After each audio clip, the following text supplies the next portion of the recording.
Hello guys. स्वागत है आपका बायो अड्डा में। मैं हूं आपका दोस्त विनय।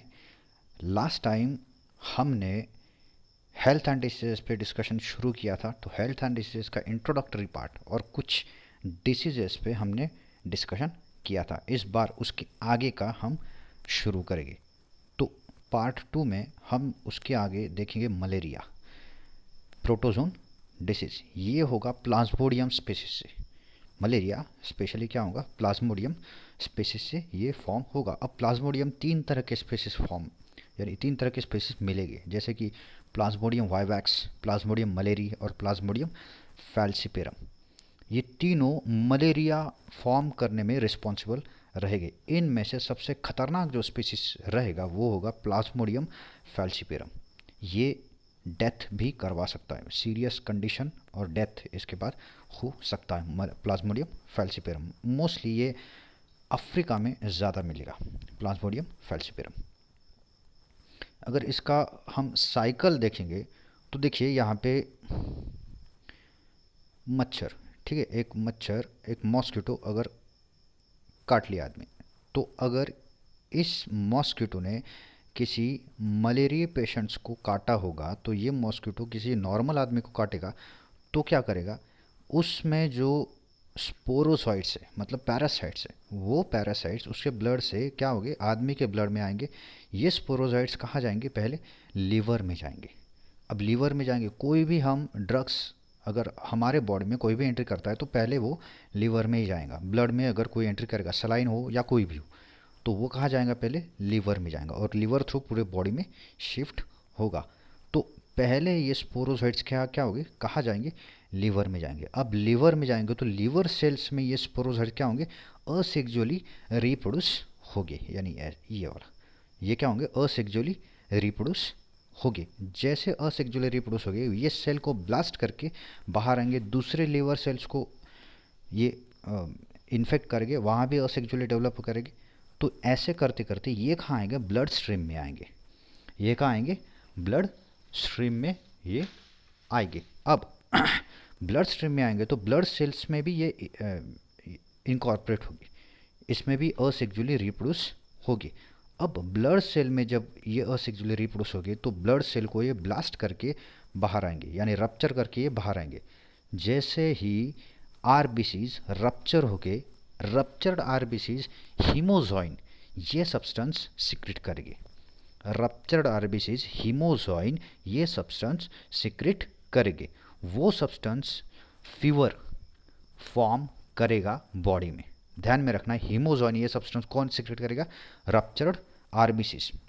अब रप्चर आरबीसीज हीमोजॉइन सब्सटेंस सिक्रेट करके, तो हीमोजॉइन किसका कारण बनेगा, फीवर बढ़ने का। तो फीवर बढ़ना ये हमारा बॉडी तय करेगा, हमारा बॉडी खुद फॉर्म करेगा, ये मलेरी फॉर्म नहीं करेगा। हमारा बॉडी फीवर फॉर्म करेगा, किस लिए, इस स्पोरोजॉइड से बचने के लिए। लेकिन क्या होगा, ये स्पोरोजॉइड्स जैसे आरबीसीज में शिफ्ट करेगा तो आरबीसीज में मेल और फीमेल ऐसे दोनों स्पोरोजॉइड्स यहाँ पे प्रेजेंट होगी। तो यहाँ तक इसका साइकिल होगा ह्यूमन के बॉडी में, यानी इतना साइकिल जो है ये क्या होगा, ह्यूमन के बॉडी में होगा। उसके गैमेट्स यानी गैमेटोसाइट्स फॉर्म करते वक्त, यानी स्पोरोजॉइड से गैमेटोसाइट्स फॉर्म करते यानी करने तक ये ह्यूमन के बॉडी में प्रेजेंट होगा। ध्यान में रखना है, रप्चर्ड आरबीसीज हीमोजॉइन फॉर्म करेगा और उसकी वजह से फीवर फॉर्म होगा। अब इस इन्फेक्टेड पर्सन को अगर मॉस्किटो ने काटा, नॉर्मल मॉस्किटो ने काटा, मॉस्किटो के बॉडी में क्या होंगे, ये गैमेटोसाइट्स सिक्रेट होंगे, सॉरी इनकॉर्पोरेट होंगे, शिफ्ट होंगे।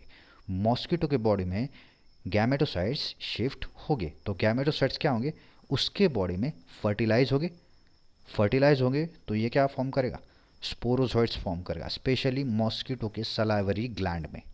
अब सलाइवरी ग्लैंड में ये क्या होंगे, मैच्योर होंगे और इन्फेक्टिव स्टेज तक पहुंचेंगे। अब मैच्योर होंगे, मैच्योर होने के बाद उन्हें क्या कहेंगे, स्पोरोजॉइड्स कहेंगे। जैसे सलाइवरी ग्लैंड के सेल में ये होगा। अब देखो यहाँ पे सलाइवरी ग्लैंड के सेल में वो मैच्योर हो रहे, जैसे मैच्योर होंगे वो ब्लास्ट करके बाहर आएंगे।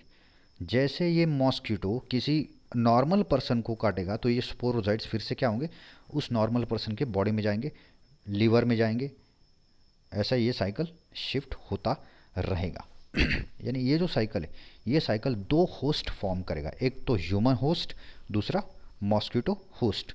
दोनों होस्ट में ये अपना लाइफ साइकिल कंप्लीट करेगा, यानी मॉस्किटो काटने के बाद मलेरिया फॉर्म होगा। ठीक। अमीबियासिस, इसे डिसेंट्री भी कहेंगे, अमीबिक डिसेंट्री। ये कॉज करेगा एंटामेबा हिस्टोलाइटिका। प्रोटोजोनिस पैरासाइट है, ये ह्यूमन के बॉडी में रहेगा, स्पेशली इंटेस्टाइन में, स्पेशली इंटेस्टाइन में। इसके सिम्टम्स अगर देखे जाए तो constipation, abdominal pain, cramps, stools, excess mucus and blood clots. जो भी स्टूल निकलेगा उसमें से ब्लड भी आ सकते हैं, ब्लड क्लॉट्स, या फिर स्टूल्स के साथ म्यूकस भी शिफ्ट हो सकता है। क्योंकि ये एब्डोमेन में, इंटेस्टाइन में रहेगा। तो इंटेस्टाइन में ये कैसे आएगा, इंटेस्टाइन में ये कैसे आएगा? जो भी आप अनहाइजेनिक फूड प्रोडक्ट्स या फिर फूड खाओगे, उस पे फ्लाइज अगर बैठे हुए होगे तो वो खाना मत। लेकिन अगर खा लिए तो उन फ्लाइज के बॉडी पे जो भी प्रोटोजोन्स चिपके होंगे वो क्या होंगे, फूड पे आएंगे, और फूड आप खाओगे तो वो प्रोटोजोन आपकी बॉडी में शिफ्ट होंगे। यानी हाउस फ्लाइज क्या होंगे, एक वेक्टर का काम करेंगे। हाउस फ्लाइज यहाँ पे क्या क्या काम करेंगे, वेक्टर का काम करेंगे, कैरियर का काम करेंगे। ये एक जगह से दूसरी जगह पे शिफ्ट करने में हेल्प करेंगे इन पैरासाइट्स को, प्रोटोजोन पैरासाइट को, यानी एंटामेबा हिस्टोलाइटिका। ठीक। नेक्स्ट देखेंगे एस्कैरियासिस, हेलमिंथ डिसीज। एस्कैरियासिस ये कॉज करेगा वुचेरिया वर्म से, एस्केरिस लुम्ब्रिकॉइड्स, एस्केरिस लुम्ब्रिकॉइड्स। ये जो देख रहे हैं ये इंटेस्टाइन का सेक्शन है, इंटेस्टाइन में पूरे के पूरे एस्केरियासिस फॉर्म हो गए। तो इनकी वजह से क्या होगा, ब्लॉकेज फॉर्म होगा। अगर इतने ज़्यादा हो गए तो इनकी वजह से क्या होगा, ब्लॉकेज फॉर्म हो सकता है, इंटेस्टाइन ब्लॉक हो सकता है। इसके सिम्टम्स अगर देखें तो इंटरनल ब्लीडिंग, ये इतने बढ़ेंगे तो वो अपने इंटेस्टाइन में ये ब्लीड भी फॉर्म कर सकते, ब्लड फॉर्म, यानी ब्लड डेवलप कर सकते। डेवलप मतलब किसी और वेंस में अगर ये घुसेंगे तो वहाँ से ब्लड निकलेगा और वो ब्लड टूल्स के साथ बाहर निकल सकता है। मस्कुलर पेन भी ज़्यादा होगा, फीवर, एनीमिया, या फिर ब्लॉकेज ऑफ इंटेस्टिनल पैसेज। ये क्वेश्चन बहुत बार पूछा गया है, इंटेस्टिनल ब्लॉकेज किससे फॉर्म होगा? तो ध्यान रखना कि इंटेस्टिनल पैसेज ब्लॉक होगा एस्कैरियासिस से। ये स्प्रेड कैसे हुआ, कंटामिनेटेड फूड, वाटर, या फिर सॉइल से। मोस्टली जो छोटे बच्चे होते हैं, छोटे बच्चों में क्या होता है, देखा जाता है कि वो कहीं भी बैठते तो चाटने लगते, यानी सॉइल्स उठा के मुंह में डाल देते।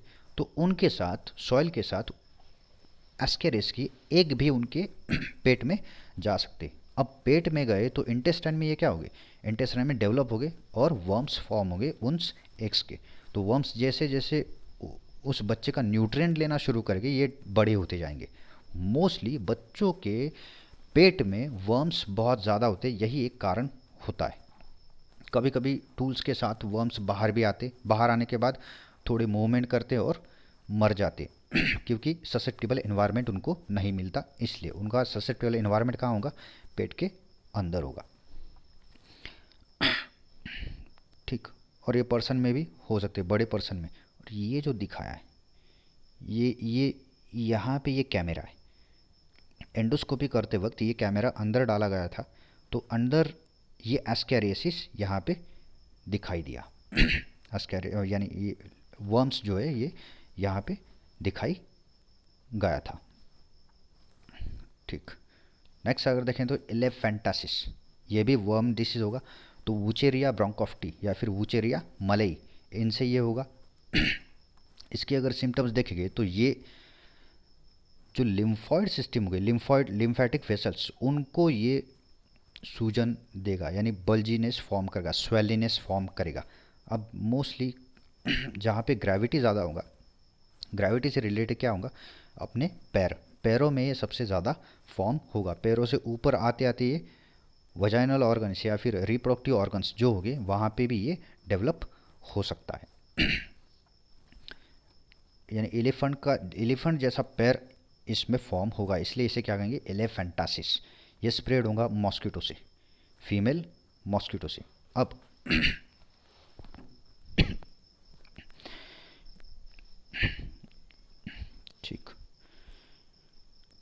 Fungal disease.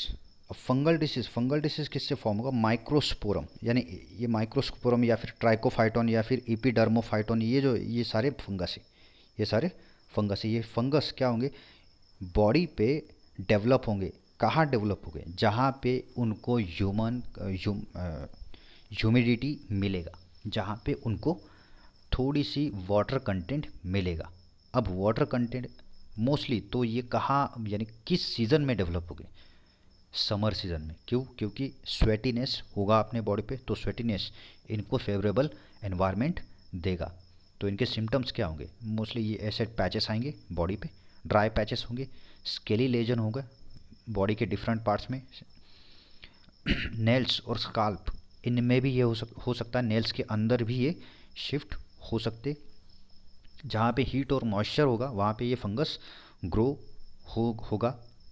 मोस्टली कहाँ हीट और मॉइस्चर होगा? जहाँ पे स्किन का फोल्डिंग होगा, जहाँ पे स्किन का फोल्डिंग होगा, यानी हाथ के, यानी अंडर आर्म्स या फिर नेक के साइड में, या फिर रिप्रोडक्टिव ऑर्गन के साइड में भी ये हो सकता है। ये स्प्रेड कैसे होगा? स्प्रेड होगा रिंग वर्म से। ये क्या होगा? रिंग वर्म से स्प्रेड होगा। अगर किसी आदमी को रिंग वर्म एक्ट हो रहा है उसके बॉडी पे, यानी ये फंगस वहाँ पे है, तो ऐसे रिंग फॉर्म होगी।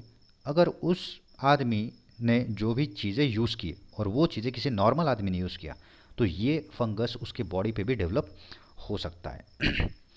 यानी टॉवेल, क्लोथ्स वगैरह, कॉम्स जो भी है, बुक्स, बोतल्स जो भी है, वो अगर यूज़ कर रहा है तो आप उसे हाथ मत लगाना।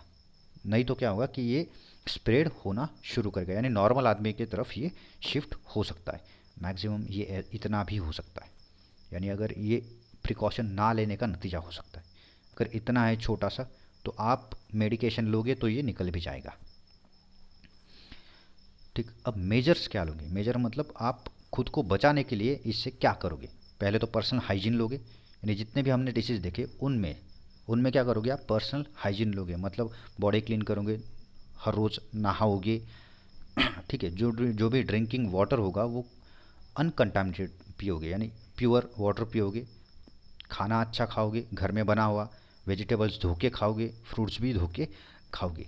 पब्लिक हाइजीन अगर देखा जाए तो जो भी वेस्ट प्रोडक्ट है वो डिस्पोजल करोगे एक प्रॉपर डस्टबिन में, कहीं भी फेंकना नहीं है उसको।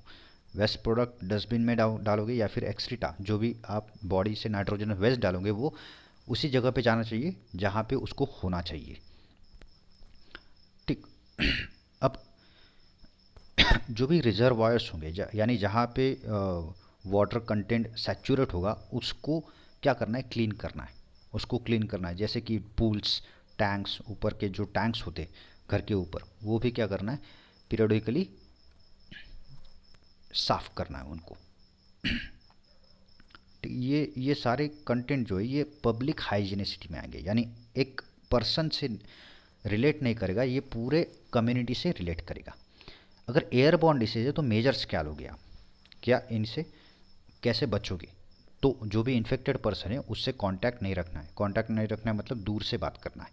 जो भी इन्फेक्टेड पर्सन है उससे दूर से बात करना है, और जो वो पर्सन यूज़ करेगा वो चीज़ें आप यूज़ ना करें। यानी कोई नॉर्मल पर्सन अगर यूज़ करेगा तो ये डिसीज़ उनको हो सकती है। अगर मलेरिया या फिर फिलारियासिस ऐसे वेक्टर डिसीज़ हो गए तो इंसेक्ट से जो फैलेंगे, तो पहले हमें इंसेक्ट्स को किल करना पड़ेगा। यानी जो भी इंसेक्टिसाइड्स हो गए उन्हें हमें यूज़ करना पड़ेगा। ठीक। अब इंसेक्ट्स कहाँ डेवलप हो गए? मॉस्किटोज कहाँ डेवलप हो गए? जहाँ पे स्टैग्नेंट वाटर होगा। अब स्टैग्नेंट वाटर घर में भी होगा, तो घर में कहाँ होगा? जैसे बारिश गिर गई, टंकी में पानी वैसे ही रहेगा 10-15 दिन, तो वहाँ पे मॉस्किटोज डेवलप होगी। टंकीज, कूलर्स, जो कूलर होंगे, कूलर में भी क्या होगा? पानी होगा।